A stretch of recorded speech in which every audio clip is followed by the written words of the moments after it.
Estamos de volta com o Contraplano. Hoje a conversa é sobre a produção do documentário Meu Mundo é Você, que fala sobre os torcedores que acompanharam o Corinthians até o Japão no Campeonato Mundial de 2012. Vamos assistir um trechinho do documentário.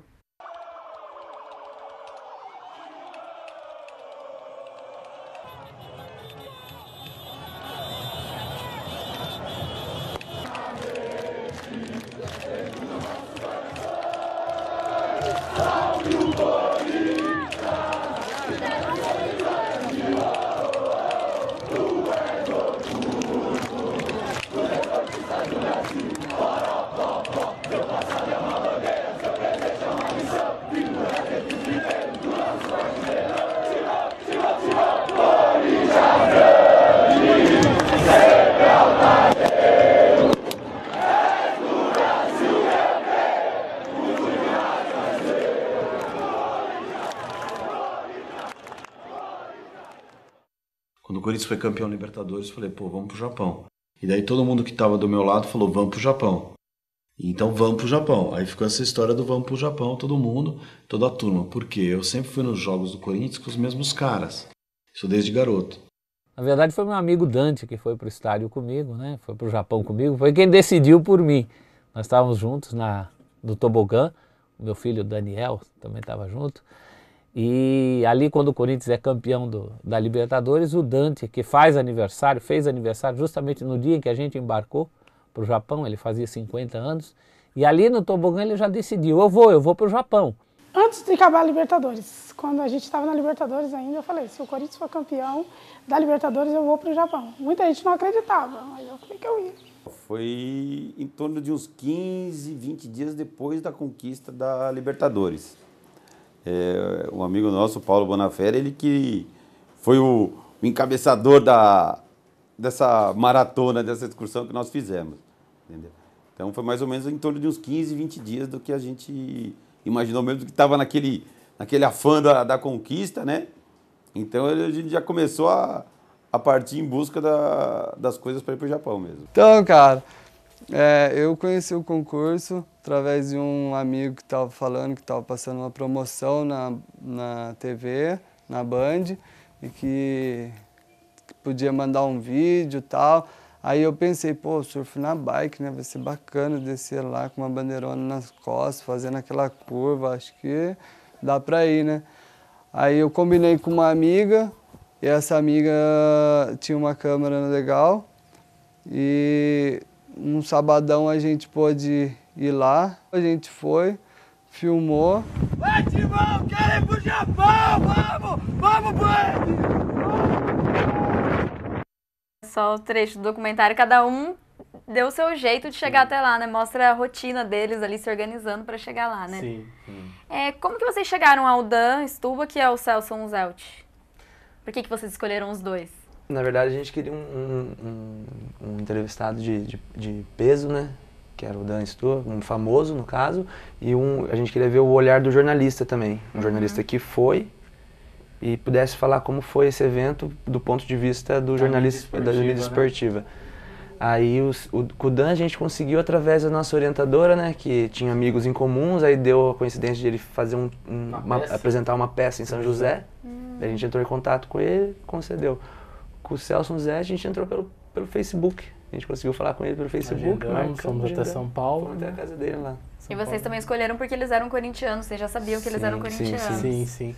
E para ter esse olhar, que nem ele falou, de um jornalista esportivo, né, por se tratar de um tema esportivo, a gente achou que seria importante e viável, né, ter esse viés. Já falando nisso, qual que foi o impacto causado na mídia esportiva?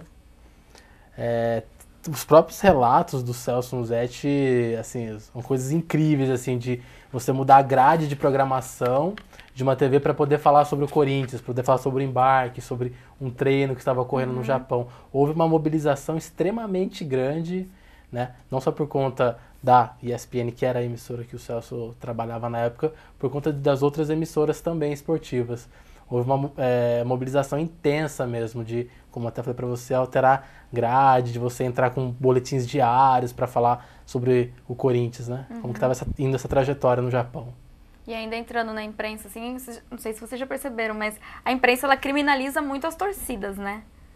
Qual que é a opinião de vocês sobre isso? Vocês acham que criminaliza muito ou não?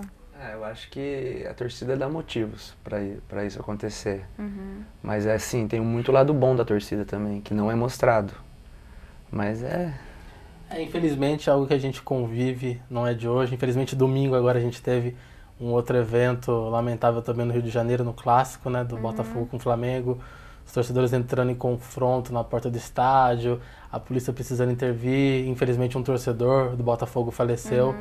É uma realidade que, infelizmente, eu acho que a gente ainda vai conviver muito tempo com isso, até a gente conseguir obter leis mais rígidas, como é na Inglaterra, por exemplo, que o torcedor ele é banido do estádio. Ele tem seguranças que ficam de olho nele em dia de jogo, para ele realmente não ir ao estádio, entendeu? A gente precisa evoluir muito nessa questão de legislação, eu acho, da questão do envolvimento da torcida com o clube, do envolvimento da torcida com os estádios, né?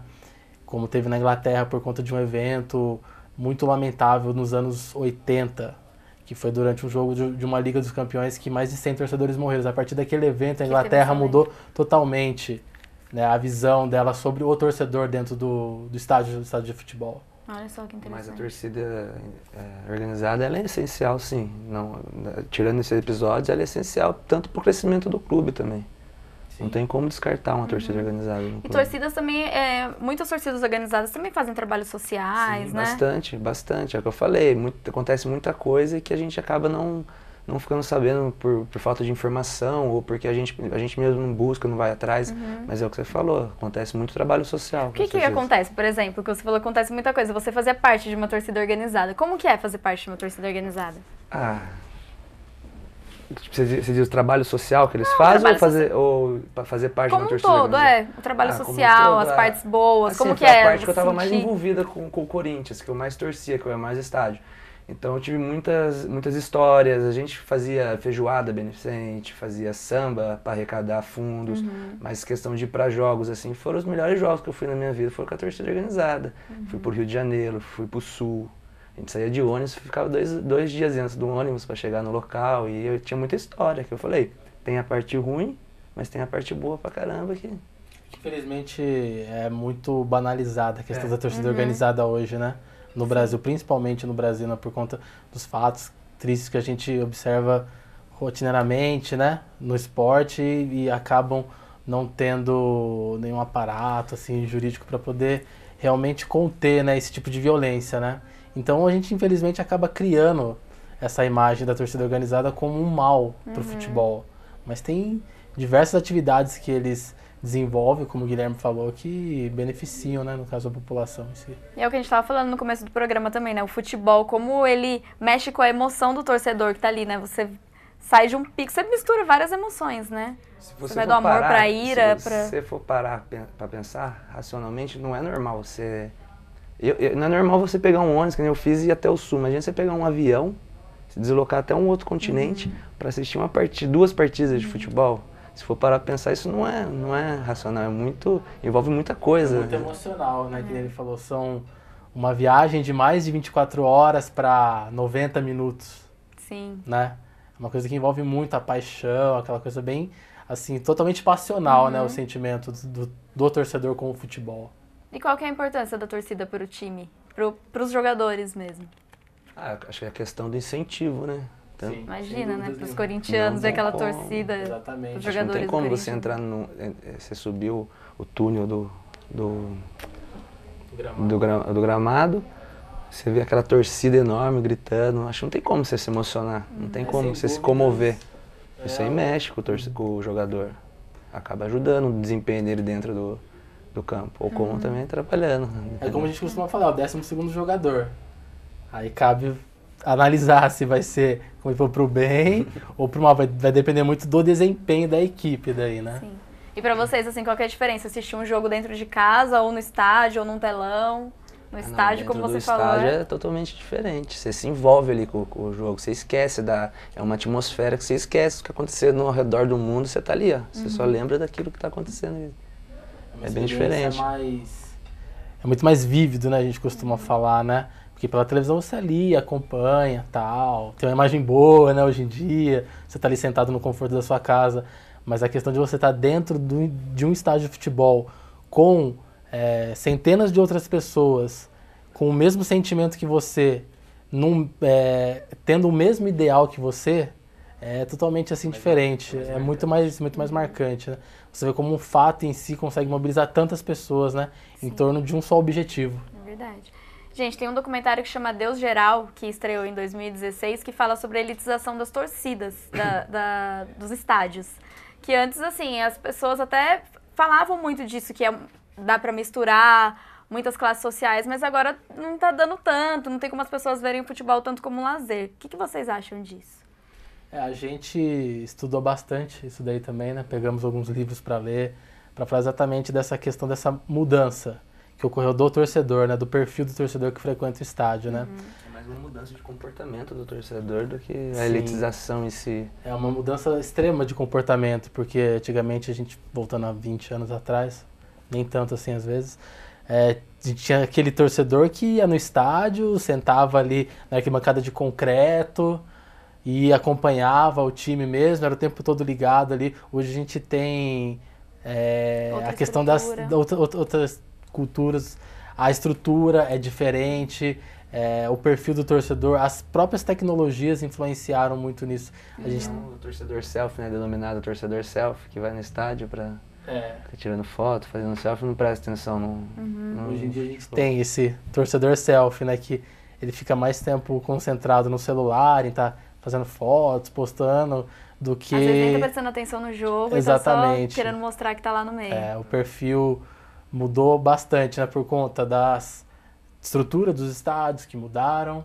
porque você tem hoje arenas, e para você ter a manutenção de arenas, você precisa cobrar um ingresso mais caro. Isso também influenciou bastante nessa mistura que a gente tinha de diversas classes de torcedores diferentes dentro de um estádio, né? Essa questão do preço do ingresso também influenciou bastante, além das tecnologias que a gente está falando do torcedor selfie, que vai mais para fazer o evento para ele. O jogo em si não é o evento, né? É ele se promover ali, no caso, né? Sim. E vocês são a favor dessa elitização? É difícil de falar, né? Porque agora o Corinthians tem um estádio, mas se eu for ver por esse ponto de vista, hoje eu prefiro o Pacaembu, porque eu acho que tinha mais emoção ali dentro, tinha mais amor. Hoje você vai na arena, é diferente. E esses programas, assim, sócio-torcedor, por exemplo, vocês acham que é uma maneira de deixar a pessoa refém ou de fidelizar o torcedor? O que vocês acham? Fidelizar. Acho que é mais fidelizar, além de ajudar o clube também, né? Eu vejo isso com bons olhos. Eu acho que a questão além da fidelização do torcedor, você auxilia também na questão financeira do clube. É uma renda, né, para o clube. E você pega o Corinthians, que é um clube que há poucos anos conseguiu estádio, ainda está pagando esse estádio, é um tipo de renda também que pode auxiliar nessa questão das dívidas que o clube acaba adquirindo por ter um estádio desse porte.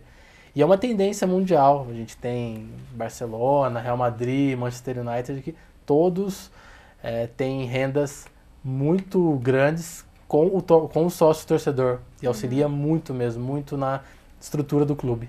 Interessante. E quais foram os maiores desafios de vocês para produzir o documentário? Tiveram diversos, né? Diversos, desde equipamento até agendamento com os entrevistados.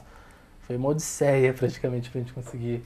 Do começo ao fim foi cada pedacinho teve uma dificuldade ali. Mas acho que equipamento e agendamento com entrevistados também, que cada um podia para podia para outro. E aí a gente tem aquele tempo curto, né, que vai chegando... Porque foi um TCC, exatamente, não é? A gente tinha um prazo para poder finalizar, né, esse projeto. Então a gente teve alguns empecilhos com relação a equipamento, de ter que na última hora correr atrás, né, de amigos que tem produtoras e tudo mais, tempestar, desde os agendamentos também. Mas graças a Deus, né, conseguimos... A produção em si foi tranquila, mas a parte técnica... A construção do documentário, depois que a gente estava com todo o material bruto em mãos, a gente conseguiu deslanchar melhor o projeto. E vocês estão com algum plano de comercializar esse documentário ou de enviar em algumas emissoras? Então, a gente está com uns projetos, mas devido ao foi final do ano, aí cada um foi para um canto, cada um tem suas coisas também, suas tarefas, seus projetos, acabou deixando um pouco de lado, mas agora a gente está com umas ideias aí de comercializar ou mandar para emissoras, até para o próprio clube, a gente está atrás de contatos para chegar isso que eu ia perguntar, o pessoal da torcida já viu? Qual foi a resposta? Não divulgar da forma que a gente quer, não conseguimos, mas a gente está tentando contato de alguém do clube para ver se a gente consegue, pelo menos, vincular em algum canal lá dentro. Ah, legal. Então, se tiver alguém do clube assistindo agora e também, se o pessoal quiser assistir o documentário, como que eles fazem para assistir? Tem no YouTube? A gente tem o canal do YouTube, que é O Meu Mundo é Você mesmo. E lá Já tá aparecendo na tela. Isso, esse mesmo. Lá a gente subiu o documentário, você pode acompanhar na íntegra. Aí dá para assistir tudo, quem ficou curioso, os corintianos aí, quem quiser também divulgar, é só entrar lá. Sim. E tem a fanpage também, né? Também tem a fanpage também. Você vai lá, também tem todas as informações do documentário. Tem fotos de quando a gente estava construindo o documentário, tem todo o processo pré, né? TCC também.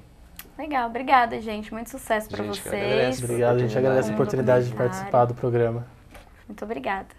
E o Contraplano fica por aqui. Eu espero que vocês tenham gostado dessa entrevista. E se quiserem acompanhar esse e outros programas, continuem na nossa programação ou acessem o nosso canal no YouTube, youtube.com/TV Câmara Jacareí. Um beijo e até a próxima.